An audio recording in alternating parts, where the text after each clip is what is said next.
All right, folks. Today what we're going to do is just take care of a couple things at once. A lot of people talk to us about how to find a horse, how to buy a horse. And nowadays, what I tell them, because we get calls from all over the country, if somebody wants to go look at a horse, and you're in Texas and you've got somebody in Indiana that you're dealing with, I think that you should ask them to make a video, not pictures. And this is what I would expect from the video if I were you.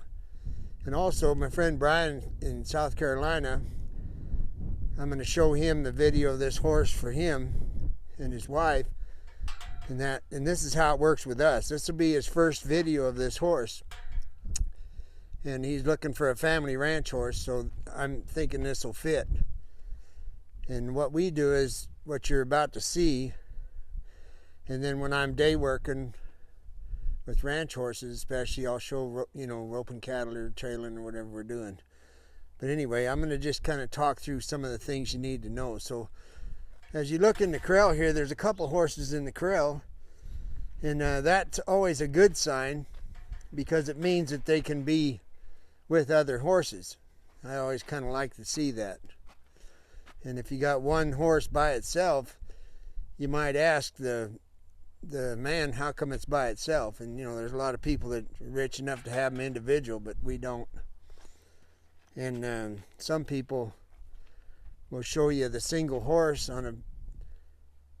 in a corral, and what they'll tell you is that day when they wrangled, they just peeled that one off that you were interested in, and that's viable on a ranch. That happens all the time, so it's not a big deal.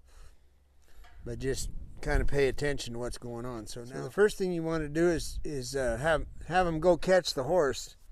So you could tell them you want to see them catch the horse, and that way you can tell how tough it is to catch or whatever the problem is. Because if they just send you a video of a horse tied to the tack room with a saddle on it, you need to see it caught. So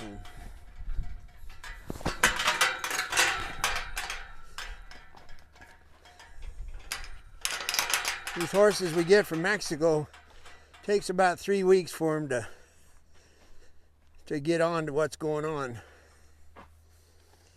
And they don't have a lot of trust when you first meet them, and then after about 3 weeks they're kind of in your hip pocket. Ooh.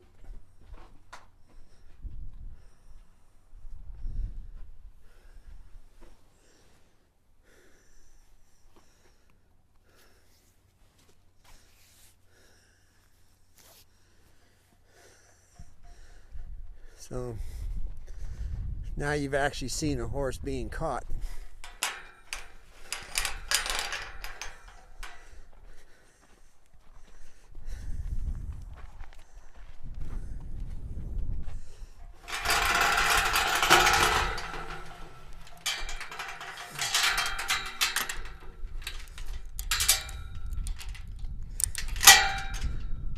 Now Deb's just going to cold trail me, and you can just kind of see. You just watch the horse, watch the demeanor, watch what it does.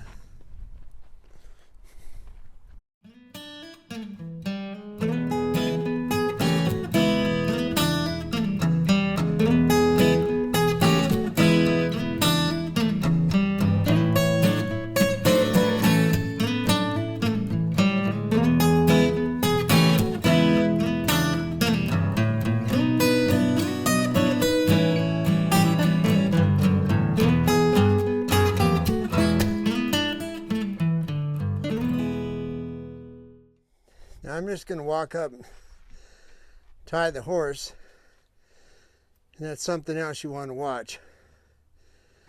How it stands, its demeanor, all of the above.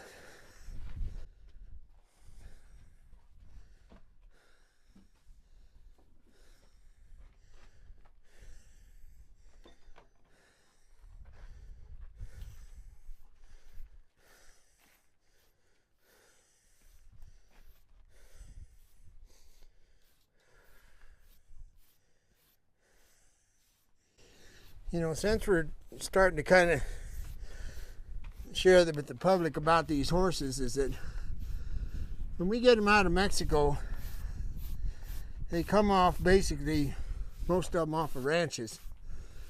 And people like two kind of horses. They like a trail horse, or they want a ranch horse. And the way it works is that we get my partner's down in Mexico. He finds them, he buys them. We've been doing this about 15 years, and he gets them. He's a bonded buyer, so he does all the legal work for crossing the border. And it's an ordeal crossing the border, I don't mind telling you. We gotta bleed them, and then they're inspected, and then they gotta stand in quarantine and get bled again by the United States side. And it's an ordeal. Now we're rolling again.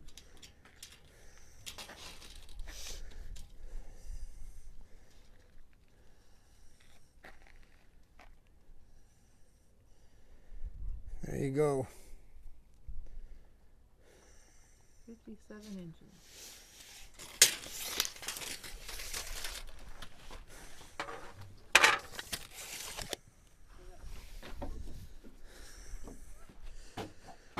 Now another part of it, of course, is, let me show you what you don't accept. You don't accept this. What you want to see is this.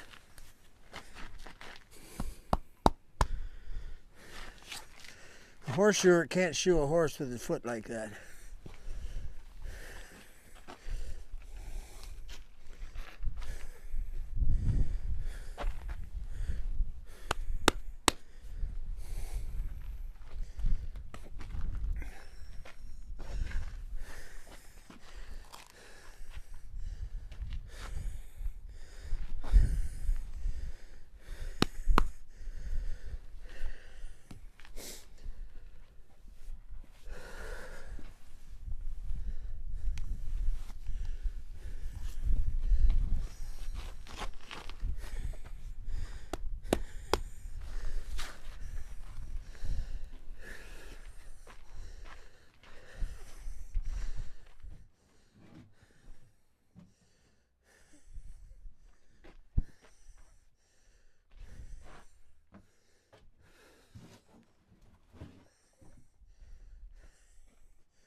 Now, for me personally, all horses, I don't care who they are, that's how tight I tighten them when I first put the saddle on.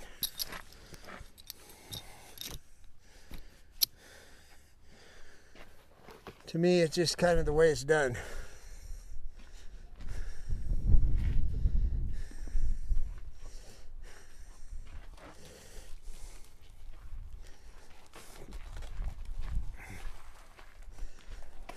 It's a typical slicer bit. For those of you that don't know what a slicer is, it's the name of a company.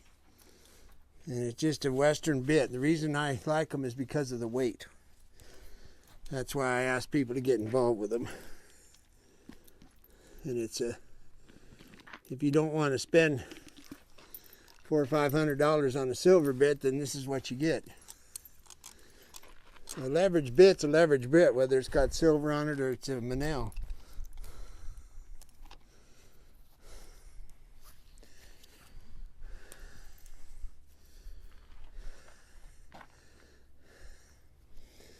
All the horses from Baja are ridden in a chain curb, and I ride them in that for about a day, and then I transition them over to a leather curb strap when they're done.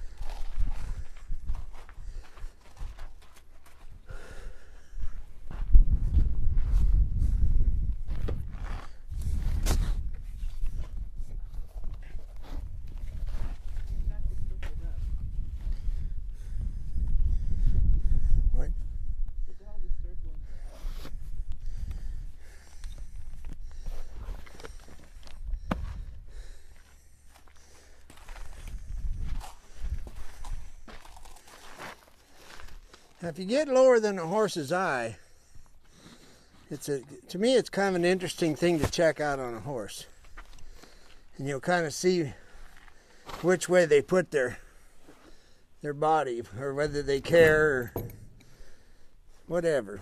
It's just one way to see where a horse is at mentally. In other words, some horses that are curious and they'll drop their head down, want to see what you're doing or play with your hat or whatever. And other horses raise their head up and they don't want to lower it. This horse is just kind of there. So this is just trivia, but it's things that you get to kind of get the idea of the demeanor of a horse.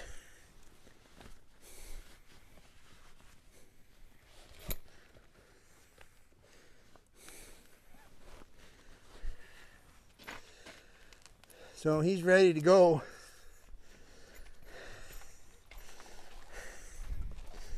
And horses out of Mexico, almost all of them, they're broke to walk off as you get on. That's the way they teach them.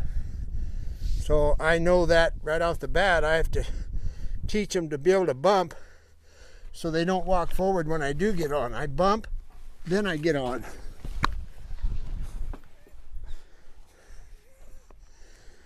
And I don't let him walk off. Well, he's fine. So you want to have whoever's showing you the horse, show them what you can sitting on their back, and then walk, trot, and lope. And that's pretty much the big picture. So that's what I'm going to do, and then I'll come back to the tack room.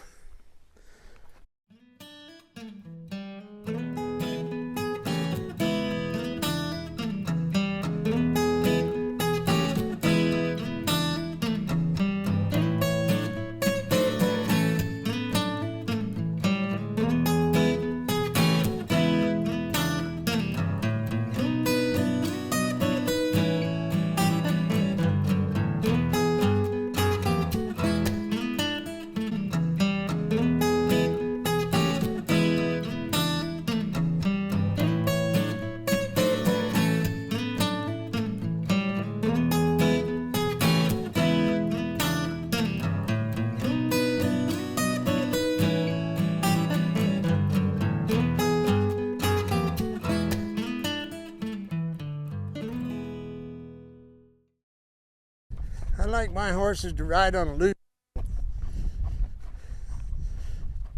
and I don't want them to be hanging on a horse to ride it. This horse has got that good walk that I like, and this is video number one. This is how you check a horse out if you're interested in buying them.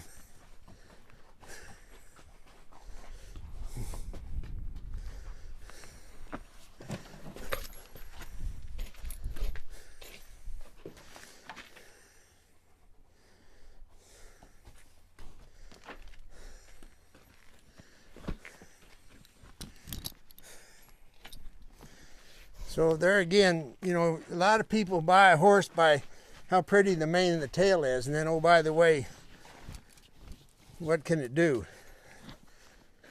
So what I want you to think about is what your abilities are, what's your birthday cake look like, how often have you been to ICU, and do you just want to ride down and get the mail, or what do you want to do? Are you ride with groups, or you think about what you're doing, and then evaluate that as to what you're looking at.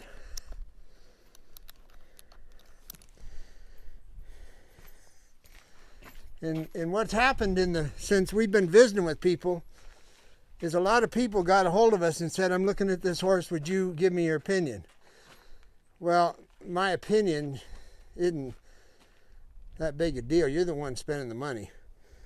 But what I tell them is if they won't send you a video of what you just watched, then don't buy the horse.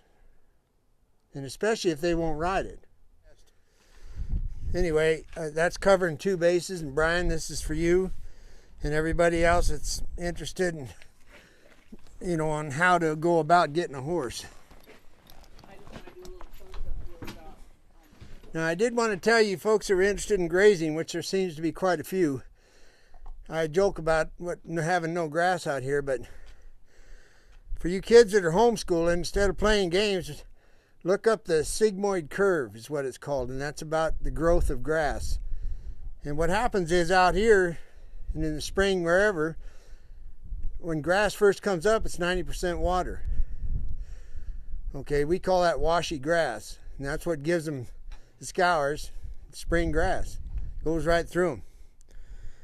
And then as the plant matures and the water level goes down and the nutrition level comes up, then it's what we call hard grass.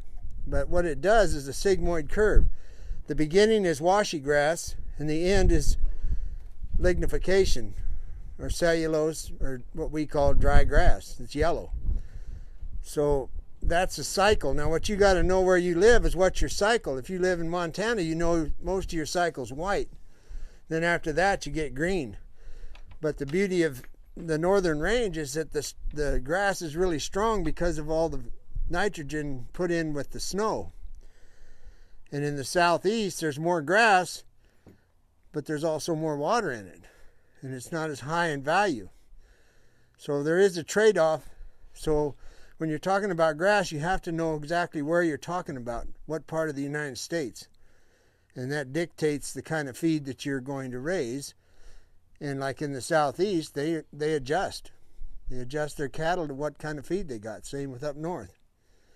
So anyway, that's a little tidbit on the grass deal. No grass, no cow. Thank you.